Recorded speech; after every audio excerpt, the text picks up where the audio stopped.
வணக்கம் மக்களே, இந்த வீடியோல நம்ம சம்மருக்கு ஏத்த ஒரு தரமான கண்டென்ட் இருக்கு.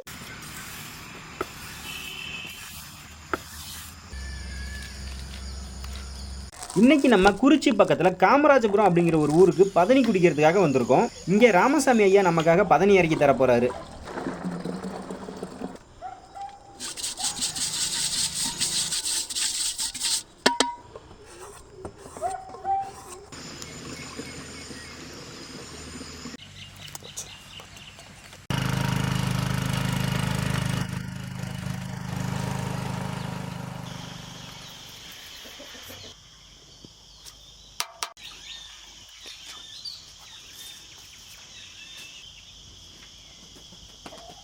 இப்போ இது பார்த்தீங்கன்னாக்க நம்ம ஊரில் சுண்ணாம்பு திலவனும் சொல்லுவாங்க, பதனின்னு சொல்லுவாங்க. இதுல இருந்து தான் கருப்பட்டி எடுப்பாங்க. இந்த வெயிலுக்கு இது ரொம்பவே நல்லது. முடிஞ்சா நீங்க எங்க கிடைக்குதோ குடிச்சு பாருங்க. இன்னும் இது மாதிரி நிறைய நம்ம ஊரோட சிறப்புகளை தெரிஞ்சுக்கணும்னா நம்மளோட வாழப்பாடி வட்டாரம் சேனலை ஃபாலோ பண்ணிக்கோங்க.